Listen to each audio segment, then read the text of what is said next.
¿Qué tal? Buenos días. Hoy vamos a hablar un poquito sobre preoxigenación y oxigenación apneica. ¿Y de qué hablamos cuando hablamos de preoxigenación? Bueno, la preoxigenación es una maniobra que está universalmente aceptada, que la hacemos antes de la inducción anestésica y antes de manejar la vida diaria de nuestros pacientes con la intención de aumentar las reservas de oxígeno y por lo tanto lograr que retrasemos la desaturación de la hemoglobina durante el periodo de hipoventilación y apnea que se da hasta que nosotros logramos el control definitivo de la vida aérea de nuestros pacientes. De esta manera nosotros evitamos que ocurran periodos de hipoxia innecesarios que pueden llegar hacia arritmias, daño neurológico, inclusive en el peor de los casos a la muerte de nuestros pacientes. ¿Y qué es el tiempo de apnea? El tiempo de apnea es el tiempo que pasa desde que el paciente deja de respirar o ventilar en forma espontánea hasta que se provoca o se produce una desaturación significativa, que típicamente y por convención tomamos como un valor menor del 90% de saturación. El método principal para aumentar el tiempo de apnea es la preoxigenación con ventilación espontánea, con mascarilla facial y oxígeno al 100% que lo realizamos antes de la inducción de la anestesia. La preoxigenación lo que hace es desnitrogenizar los pulmones y crear un reservorio alveolar de oxígeno. El tamaño de este reservorio puede aumentarse reduciendo las atelectasias pasivas con métodos de PIP, por ejemplo, o CPAP, elevando la cabecera del paciente en posición de Trendelenburg invertida o elevando la presión media de la vía respiratoria. El tamaño del reservorio, y esto es muy importante, el oxígeno se fija al final de la preoxigenación. Una vez que comienza la apnea no se puede reponer a menos que se reanude la ventilación o se utilice alguna otra estrategia. Por otro lado, la oxigenación apneica es un fenómeno fisiológico en el cual, siempre que exista un conducto de aire permeable entre los pulmones y la atmósfera, la diferencia entre la tasa alveolar de absorción de oxígeno y de excreción de dióxido de carbono hacia y desde los pulmones va a generar un gradiente de presión negativa que puede llegar hasta menos 20 centímetros de agua que conduce el oxígeno a los alvéolos desde el reservorio nasofaríngeo u orofaríngeo. Por lo tanto, un flujo continuo de oxígeno nasal permite el mantenimiento de la oxigenación sin necesidad de que el paciente ventile en forma espontánea o en forma asistida. Y esto nos va a aumentar el tiempo de apnea más allá del alcanzado por la preoxigenación estándar con mascarilla facial. Son las técnicas de oxigenación apneica hasta ahora descritas son tres, que son el NO-DESAT, la insuflación de oxígeno faríngeo y el intercambio ventilatorio de insuflación rápida de oxígeno humidificado transnasal o TRIVE, que los vamos a ver más adelante. A pesar de su gran importancia, el oxígeno es un gas que es bastante difícil de almacenar en los sistemas biológicos. Cuando una persona está respirando aire ambiente, sus reservas de oxígeno son pequeñas y esto sumado a la curva de disociación de la hemoglobina, que tiene una pendiente muy empinada en una parte de la curva, hace que los factores que afecten a la oxigenación de la sangre produzcan sus efectos en forma muy rápida. Lo que contrasta con el dióxido de carbono, que en realidad tiene un gran tamaño de reserva que va a proteger al cuerpo contra estos cambios rápidos o bruscos que se pueden producir en la apnea. Entonces, teniendo en cuenta esto, cuando un paciente está respirando en un ambiente, el oxímetro de pulso va a ser un monitor relativamente sensible y que va a detectar en forma temprana que el paciente está hipoventilando. Pero nosotros cuando le administramos preoxigenación, lo que nos va a suceder es que esta desaturación se va a demorar un poco más y en ese caso en realidad es el dióxido de carbono el que el que va a cambiar más rápidamente, los valores van a cambiar más rápidamente. El oxígeno se almacena en nuestro organismo, principalmente en los pulmones y más específicamente en la capacidad residual funcional.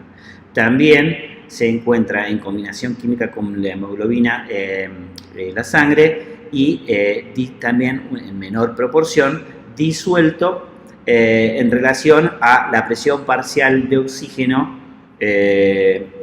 y la fracción inspirada de oxígeno que nosotros estemos respirando.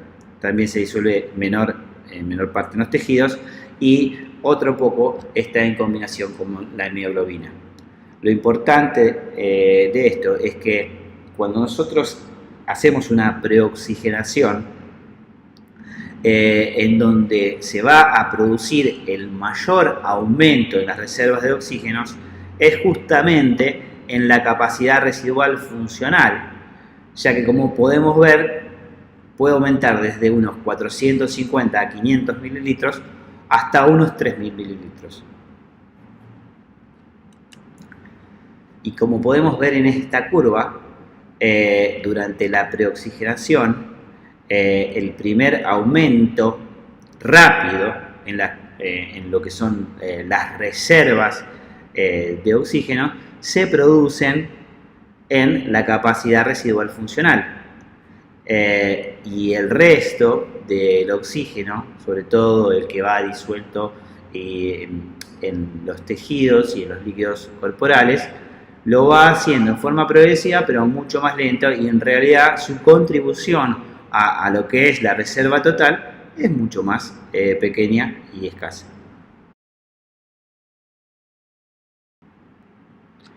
Durante la apnea no se produce movimiento diafragmático ni expansión pulmonar ni entrada de gases hacia los pulmones y los alvéolos.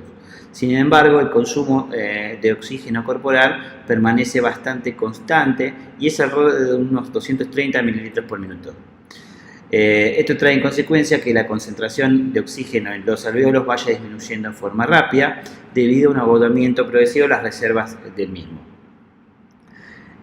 Si encima la vía respiratoria se obstruye, la eliminación de oxígeno genera una presión negativa sustancial e inmediata, lo que va a contribuir a una mayor disminución de la presión parcial de oxígeno. Aunque la presión parcial de oxígeno cae en relación directa con la presión alveolar, la saturación va a permanecer en un 90% o más siempre que la hemoglobina se pueda reoxigenar cuando pasa por los alvéolos. La saturación comienza a disminuir solamente cuando se agotan las reservas de oxígeno pulmonar que es más o menos cuando la PO2 alcanza un valor de 60 milímetros de mercurio. Como podemos ver, es justo en el punto de inflexión de la curva de disociación de la hemoglobina y se da a unos valores de saturación próximos al 80%. Cuando la saturación llega a este punto, comienza a caer rápidamente y estamos en una fase crítica de la hipoxemia. Por lo que, entonces, la oximetría, si bien es un indicador tardío con respecto a lo que es hipoventilación y apnea, no es que no carezca de valor, porque una vez que nosotros llegamos a estos valores, ya sabemos que estamos en una fase en la que nos queda muy poco tiempo de acción.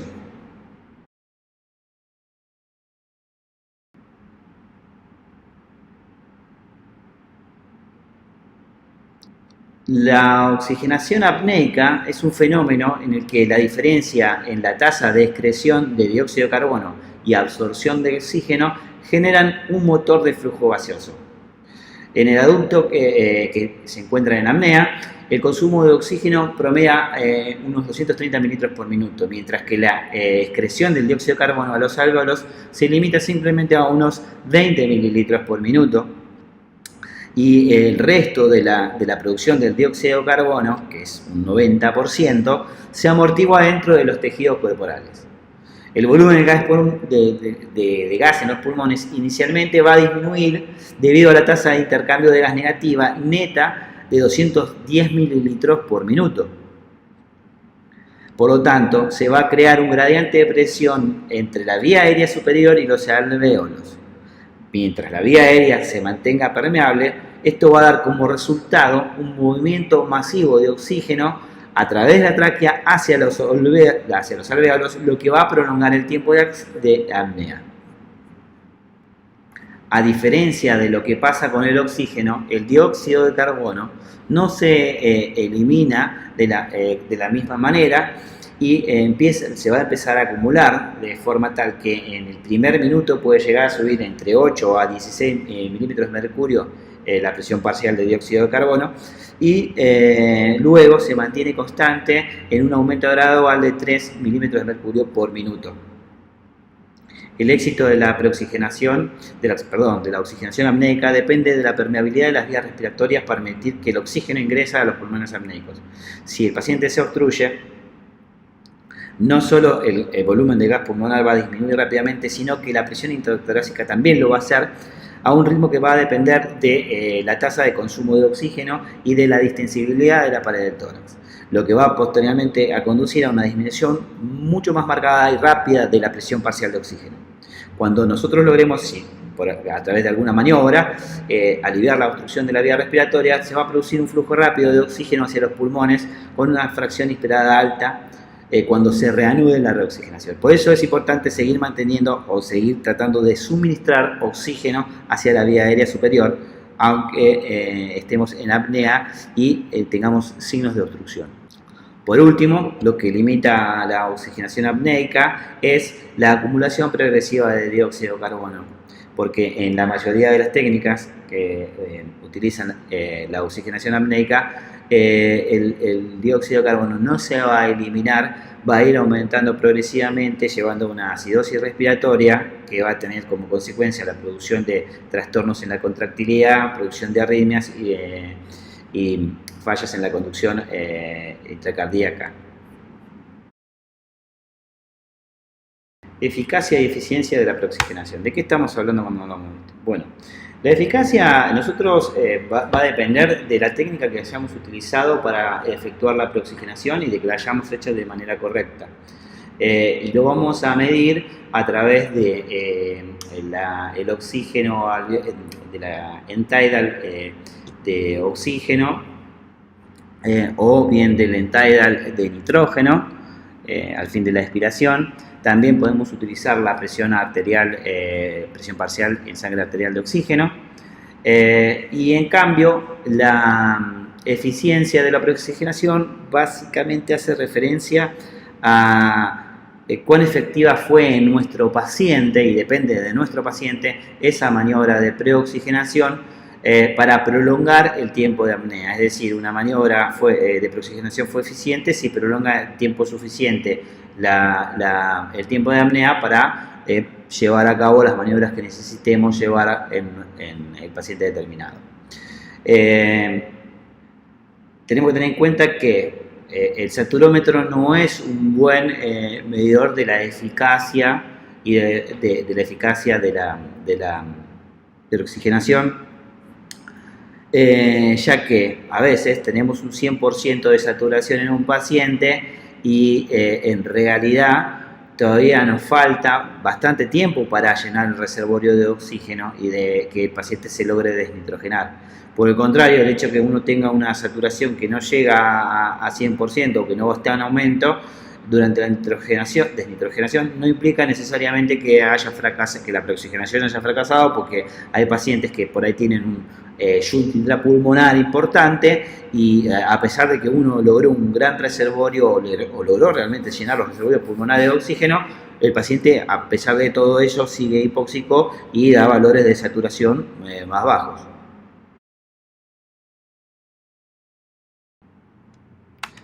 Con la preoxigenación nosotros lo que queremos lograr es desnitrogenar el pulmón o llenar las reservas, los alvéolos de oxígeno, la capacidad de reserva funcional de oxígeno. ¿Y cómo medimos o cómo nos damos cuenta que realmente hicimos eso?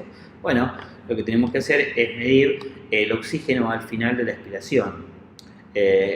La meta es lograr, al menos para una preoxigenación eficaz, una concentración mayor al 90%.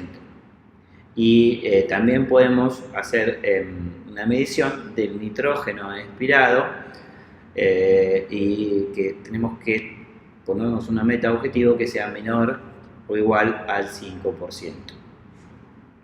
Cuando un adulto que tiene una capacidad residual funcional y un consumo de oxígeno normal se haya adecuadamente preoxigenado y obtiene o tenemos un valor del 90% o más de oxígeno expirado, esto significa que los pulmones de este paciente van a tener al menos 2.000 mililitros de oxígeno, lo que corresponde a 8 o 10 veces el consumo de oxígeno, por lo cual podemos inferir que como mínimo vamos a tener entre 8 y 10 minutos de tiempo de apnea. No podemos obtener valores que superen el 97% del oxígeno aspirado porque generalmente el aire que exhala el paciente tiene dióxido de carbono y vapor de agua.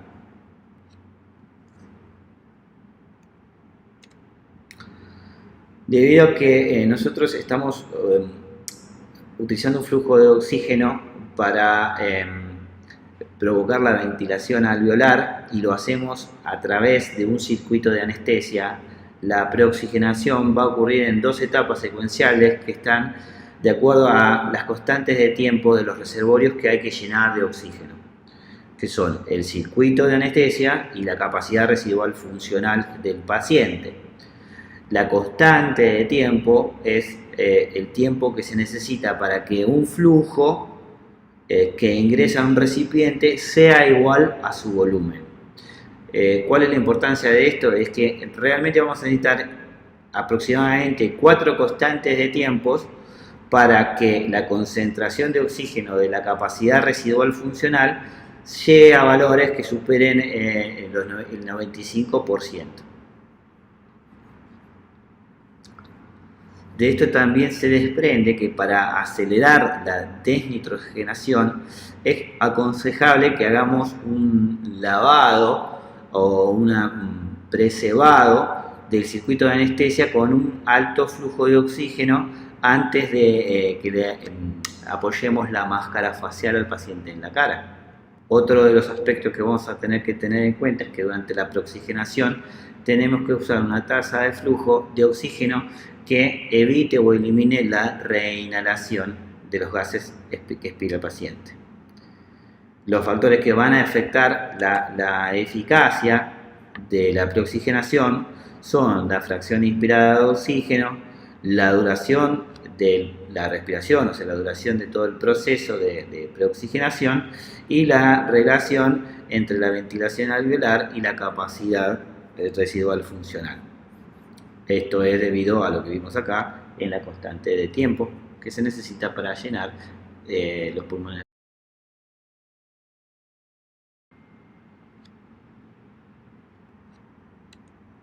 ¿Qué puede hacer que uno no alcance una fracción inspirada de oxígeno del 100%? Bueno, lo más común generalmente es una fuga abajo de la máscara facial, que el paciente esté reinhalando los gases que expira y que usemos un sistema de ventilación que por su estructura y su funcionamiento sea incapaz de aportar una fracción inspirada de oxígeno al 100%, como un ambú o un resucitador de los que solemos encontrar en las terapias intensivas. Hasta la menor fuga que se produzca a través de una máscara facial va a ser imposible de compensarse a pesar de que nosotros aumentemos el flujo de gas fresco o le aumentemos el tiempo que le llevamos a cabo la preoxigenación. Y lo tenemos que tener en cuenta en todos aquellos pacientes que tienen barba, que no tienen dientes, en los que tienen las mejillas hundidas, o el paciente que viene con una sonda nasogástrica. También tenemos que tener en cuenta que la máscara tiene que tener tamaño adecuado para sellar correctamente la cara del paciente, porque esto te puede llegar a provocar que esta falta de adaptación genera espacios por los cuales ingresa durante la inspiración el aire ambiental y disminuye y diluye el oxígeno que nosotros estamos administrando. Dependiendo del sistema que utilicemos para ventilar, podemos administrar una mayor o menor fracción de oxígeno inspirado. Supongamos que utilizamos un circuito circular que administra una fracción del 100%. ¿De qué otra cosa dijimos que podría llegar a alterar la fracción inspirada de oxígeno? Y el tipo o el patrón respiratorio del paciente. Generalmente, cuando nosotros estamos respirando normalmente a volumen corriente, el flujo de oxígeno que administremos no suele ser, no va a generar modificaciones a la fracción inspirada de oxígeno, porque generalmente alcanza para saturar y para las necesidades ventilatorias. Ahora, cuando nosotros le pedimos al paciente, porque queremos acelerar la preoxigenación, que respire rápidamente y haga respiraciones forzadas, a capacidad vital forzada, en estos casos el flujo sí va a interferir en la fracción inspirada de oxígeno. Así, como podemos ver, con 5 litros por minuto, por ahí lo máximo que podamos alcanzar es un 90% de fracción inspirada, y si le aumentamos ese flujo a 10 litros, supera ampliamente los 95% de la fracción de oxígeno. Y acá, como habíamos visto, en lo que es las constantes de tiempo, podemos observar que el tiempo durante el cual administramos la preoxigenación tiene influencia en la eficacia de la preoxigenación, dependiendo de qué tipo de patrón respiratorio está utilizando el paciente y también del flujo. Es decir, si nosotros usamos una ventilación alveolar a volumen corriente, el tiempo para lograr un ascenso del oxígeno expirado va a ser mayor que si utilizamos maniobras a capacidad vital forzada, es decir, si aumentamos la ventilación alveolar del paciente, porque va a alcanzar en estos casos niveles de oxígeno expirado más altos en forma más rápida, es decir, se va a llenar el tanque más rápido, porque en realidad el flujo de oxígeno hacia ese tanque, que es la capacidad residual funcional, es mayor. Resumiendo, para mejorar la preoxigenación tenemos 3 pasos a tener en cuenta. Uno, que el circuito de anestesia tiene que limpiarse con un flujo alto de oxígeno al 100%. Luego, tenemos que asegurarnos que la mascarilla no fugue para evitar el arrastre del aire ambiente. Y por otro lado, utilizar un flujo de oxígeno de 5 litros por minuto cada vez que usemos respiración a volumen corriente, y un flujo de 10 mililitros cuando el paciente esté haciendo respiraciones profundas o a capacidad vital forzada. De la preoxigenación básicamente se va a ver reflejada en la capacidad que nosotros tenemos de prolongar el tiempo de apnea en un paciente determinado. Y esto va a ser dependiente de qué tan eficaces hayan sido las maniobras de preoxigenación que hicimos en el paciente, y a su vez en la capacidad de carga de oxígeno y en el consumo de oxígeno metabólico que tiene el paciente. Aquellos pacientes que tengan una capacidad de carga disminuida o que tengan un consumo de oxígeno aumentado van a desaturar mucho más rápido que los pacientes sanos. Quienes tienen capacidad residual disminuida, por ejemplo, el paciente obeso. Aquellos pacientes críticos que tienen una neumonía o enfermedades pulmonares van a tener también una capacidad de carga de oxígeno disminuida porque tienen una ventilación alterada. Los pacientes anémicos tienen un contenido arterial de oxígeno disminuido porque tienen menor hemoglobina, y lo mismo pasa con aquellos pacientes que tienen un gasto cardíaco disminuido, que tardan más en cargarse de oxígeno. ¿Quiénes tienen un aumento de oxígeno en el consumo metabólico en relación a su capacidad residual funcional? Bueno, los lactantes y los neonatos, posiblemente los pacientes sépticos y los hipertérmicos. Las principales diferencias que nosotros vamos a encontrar según la técnica que utilicemos de preoxigenación, lo vamos a ver en el rango de saturación de entre 100 y 99%, que es donde se da la mayor diferencia en esa tasa de saturación. Esto representa el consumo de las reservas de oxígeno. A partir de este momento, la tasa de saturación de la hemoglobina se vuelve igual para cualquiera de las tres técnicas. Y es igual que la del paciente no preoxigenado.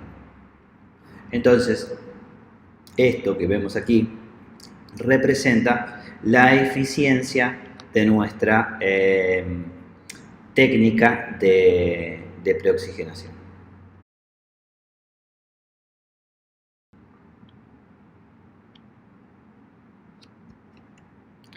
Las técnicas de preoxigenación más conocidas las podemos dividir en las que se basan en la ventilación a volumen corriente y en las que se basan en ventilación a capacidad vital forzada. También existen algunas maniobras adicionales de preoxigenación, como son aquellas que utilizan la ventilación no invasiva, la CPAP o la BiPAP, y también hay formas de preoxigenación utilizando cánulas de alto flujo. Con respecto a las técnicas de respiración a volumen corriente, lo que nosotros tenemos que tener en cuenta es el flujo que vamos a administrar y el tiempo durante el cual lo vamos a administrar y el circuito que vamos a utilizar. Cuando utilizamos un sistema circular, como el que tenemos en nuestras máquinas de anestesias, el paciente que ventila a volumen corriente necesita un tiempo de aproximadamente 3 a 5 minutos con un flujo de oxígeno de 5 litros por minuto, que le van a proveer una fracción inspirada de oxígeno próxima al 100% para lograr una preoxigenación adecuada, es decir, obtener tidals de oxígeno superiores al 90%. Cuando utilizamos técnicas de ventilación forzada o a capacidad vital, lo que nosotros queremos hacer es acortar el tiempo que dura la preoxigenación. Es decir, nosotros podemos reducir el tiempo de la maniobra. Lo que tenemos que tener en cuenta es que como el paciente está respirando tiene una mayor ventilación alveolar, nosotros tenemos que aumentar el flujo de oxígeno a 10 litros por minuto para que la fracción inspirada de oxígeno sea alta y nosotros logremos una preoxigenación eficaz que nos dé valores mayores al 90% de oxígeno expirado. Generalmente la técnica de 4 respiraciones en 30 segundos a capacidad vital forzada es una técnica que tenemos que reservar para cuando tenemos poco tiempo, porque es ligeramente menos eficiente que la técnica de capacidad vital forzada de 8 respiraciones en 60 segundos y también menos eficiente que la ventilación a volumen corriente de 3 a 5 minutos.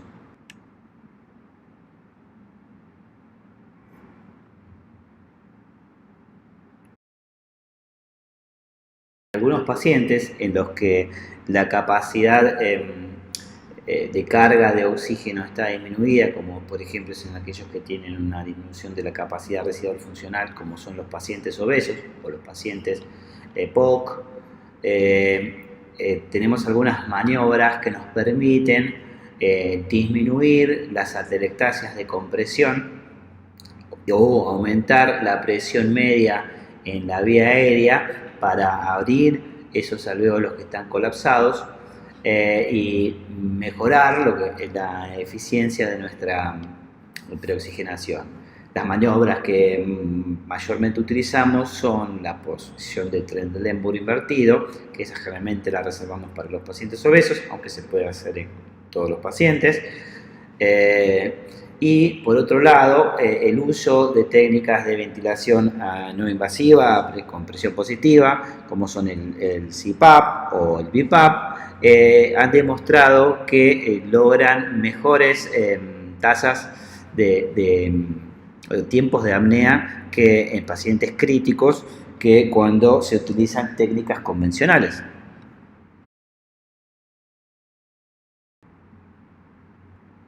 Bueno, ahora vamos a hablar un poquito de las técnicas de oxigenación apneica, que son estrategias que vamos a utilizar una vez terminada la preoxigenación para prolongar el tiempo de apnea más allá de la preoxigenación básica, que es esos 8 o 9, 10 minutos que nos da la preoxigenación básica.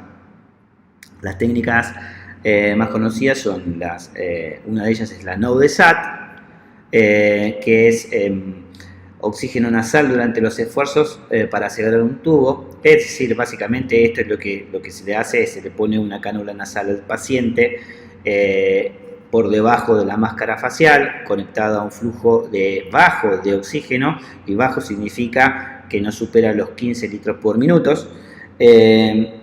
Y durante la maniobra de laringoscopía, ese oxígeno que nosotros estamos administrando va a llenar el reservorio de la faringe y va a producir, o por lo menos es lo que nosotros intentamos, es producir un flujo de masa apneica de oxígeno hacia los alvéolos que prolonga nuestro tiempo de apnea y nos da más tiempo hasta que logremos la intubación, por si llegamos a encontrar algún tipo de dificultad. Tenemos que tener en cuenta que cuando hacemos esta maniobra es clave o vital que nosotros desobstruyamos al paciente. La otra técnica es la insuflación de oxígeno en la faringe, que básicamente es algo parecido, solo que se utiliza una cánula que o en algunos casos es un tubo de pequeño calibre a la cual se la conecta a un flujo de oxígeno de también entre 6 y 15 litros por minuto,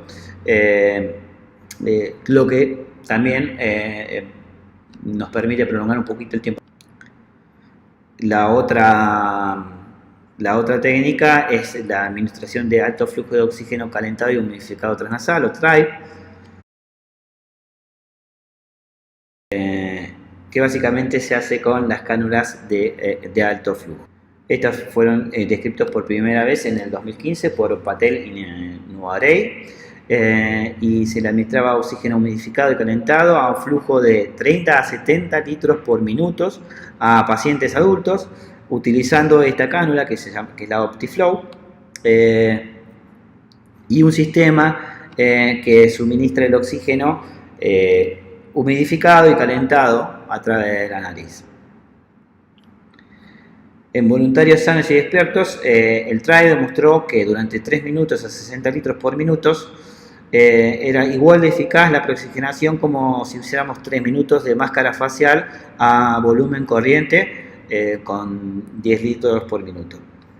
Las tasas de flujo de oxígeno de 15 a 17 litros solo, tenemos que tener en cuenta, se van a poder administrar en forma nasal en un paciente despierto si están calentadas y humedecidas. Si no, se vuelve realmente muy molesto para el paciente. El flujo que nosotros estamos usando en la máquina de anestesia, generalmente, o el que sale de la pared, está frío, es seco y no está modificado. Entonces, si nosotros llegamos a administrar a esa tasa de flujo, que es la de más de 15 litros por minuto, se va a provocar una resequedad de lo que es la mucosa, al paciente le va a doler, va a tener dolor en la nariz, puede llegar a tener hemorragias y epistaxis. Entonces, este es el punto que nos limita el flujo en las otras técnicas, que era la NO-DESAT y la insuflación faríngea. En el caso del TRIVE, esto no representa un problema. Administrar esta velocidad o este flujo de oxígeno es superior porque, si bien en ambos casos se produce o una oxigenación apneica, porque se alcanzan altas concentraciones de oxígeno en lo que es el reservorio de la nasofaringe y la orofaringe, la diferencia que tiene, y lo vamos a ver en un video después, es que las cánulas de alto flujo y el TRAL permiten un intercambio de dióxido de carbono que prolongan el tiempo de apnea que puede tolerar el paciente, porque no se produce una acidosis respiratoria como con las otras técnicas. Y además hay casos reportados de personas en apnea que utilizaban cánulas de alto flujo que llegan a tiempos de apnea de más de 60 minutos sin que el paciente desature en forma significativa. Que utilicemos para efectuar la preoxigenación va a tener un impacto significativo en la eficacia de la misma, o sea, de la desnitrogenación. Así, si nosotros utilizamos, por ejemplo, un circuito Mapleson A respiración espontánea, la reinhalación va a ser mucho menor que si utilizamos un Mapleson D, y esto va a depender del flujo de oxígeno que nosotros administremos. Si nosotros usamos un Mapleson A, posiblemente con 5 litros de flujo no sea suficiente. Ahora, si nosotros utilizamos un Mapleson D, lo más probable es que necesitemos flujos más altos, llegando superiores a la ventilación alveolar por minuto del paciente, es decir, flujos mayores a 10 litros por minuto, para evitar que se produzca una reinhalación y caiga la fracción inspirada de oxígeno. En el caso del que el paciente esté ventilando a capacidad vital forzada, es decir, ventila rápidamente, el flujo vamos a tener que aumentarlo en los dos casos porque no nos van a alcanzar y tanto el A como el D van a provocar reinhalación. Otro tema que tenemos que tener en cuenta y que es muy importante, y ya lo habíamos hablado, es qué pasa con los AMBU o los resucitadores que hay en las terapias intensivas. Tenemos que tener en cuenta que algunos de estos, según su diseño, no van a permitir administrar una fracción inspirada de oxígeno del 100% en los pacientes que respiran espontáneamente. Los tipos de resucitadores pueden ser de dos tipos: de válvula unidireccional o de pico de pato o pico de flauta. Los AMBU que tienen una válvula unidireccional, durante la expiración del paciente el aire es eliminado hacia el exterior y durante la inspiración proviene desde el puerto inspiratorio con oxígeno al 100%. En estos casos se puede administrar una fracción inspirada de oxígeno al 100%. Ahora, en cambio, los que tienen un pico de pato o pico de flauta, tenemos que tener en cuenta que como tienen un puerto expiratorio que generalmente está abierto, durante la inspiración entra aire ambiente que se mezcla con el aire que proviene, con el oxígeno que proviene de la bolsa, el reservorio, y se mezcla dando una fracción inspirada de oxígeno menor. Lo que podemos hacer para lograr una fracción inspirada de oxígeno cuando tenemos este tipo de resucitador es ponerle una válvula unidireccional al puerto expiratorio.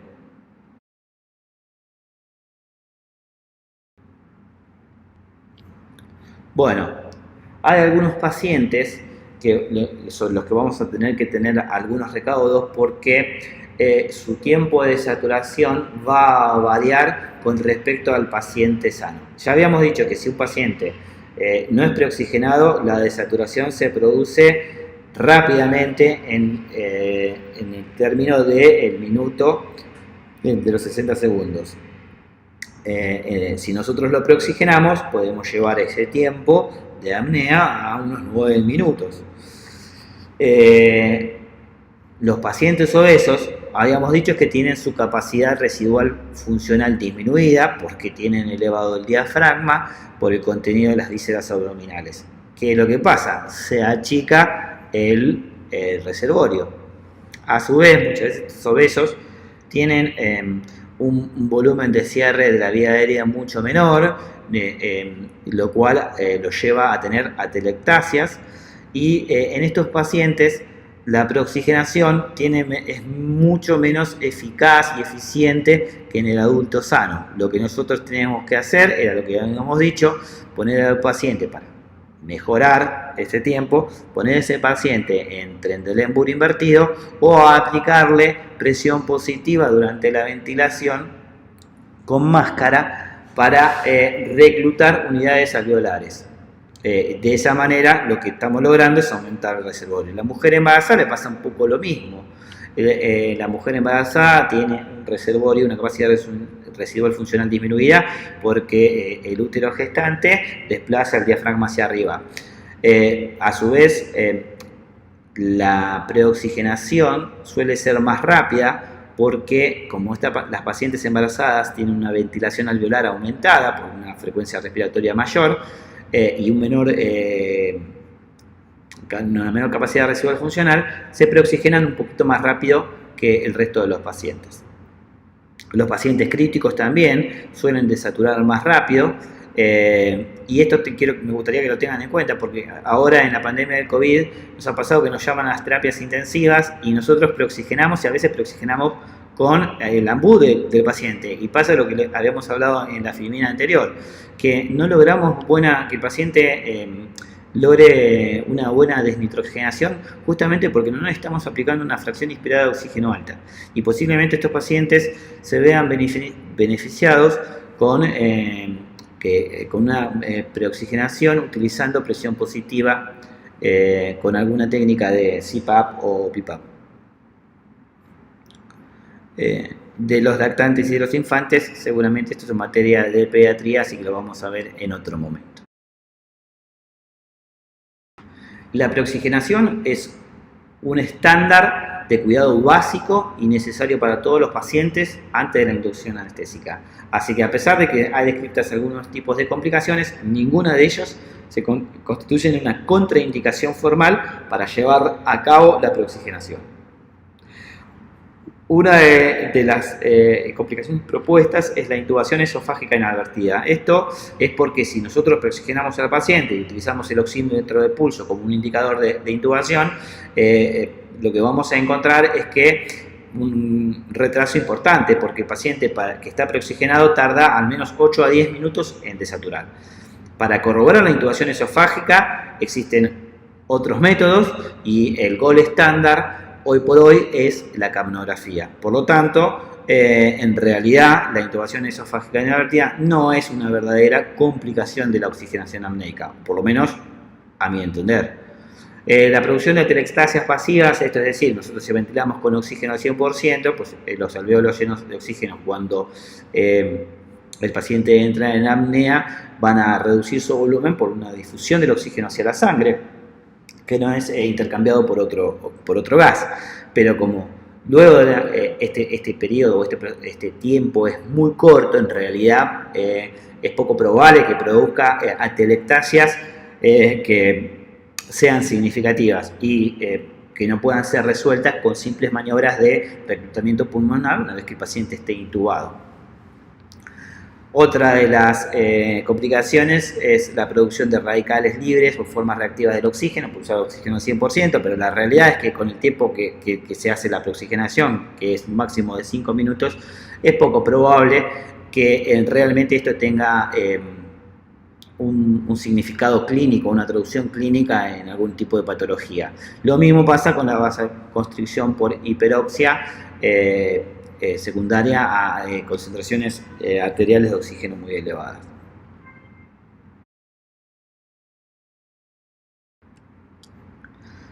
Y bueno, y para terminar, y resumiendo, vamos a dejarles algunas perlitas, que son: para prolongar el tiempo de apnea, la preoxigenación en ventilación espontánea con máscara facial y oxígeno al 100% es la técnica de elección. Para garantizar una buena preoxigenación tenemos que cebar el circuito de oxígeno, como le habíamos dicho, al 100%, evitar fugas a través de la máscara facial y usar un flujo suficiente para evitar la reinhalación. Las estrategias que más vamos a utilizar para preoxigenar al paciente son las de volumen corriente, es decir, la respiración normal, 3 a 5 minutos con la máscara sellada, o capacidades vitales forzadas que van a ir desde 30 segundos a 120 segundos si necesitamos acelerar el proceso de preoxigenación, porque el tiempo nos apremia. En algunos pacientes podemos agregar trendelémur invertido o CPAP o ventilación a presión positiva no invasiva para aumentar los reservorios de oxígeno y disminuir los shunts intrapulmonares. No nos olvidemos que tenemos que hacer una buena preoxigenación porque el volumen del tanque de oxígeno se establece al final de la preoxigenación. Una vez que el paciente entra en apnea no lo vamos a poder volver a cargar a menos que reanudemos la ventilación. O bien apliquemos técnicas de oxigenación apneica como el No-DESAT y el TRIVE que nos permiten prolongar ese tiempo de apnea, siendo esto de suma utilidad en escenarios en donde la intubación nos resulte dificultosa.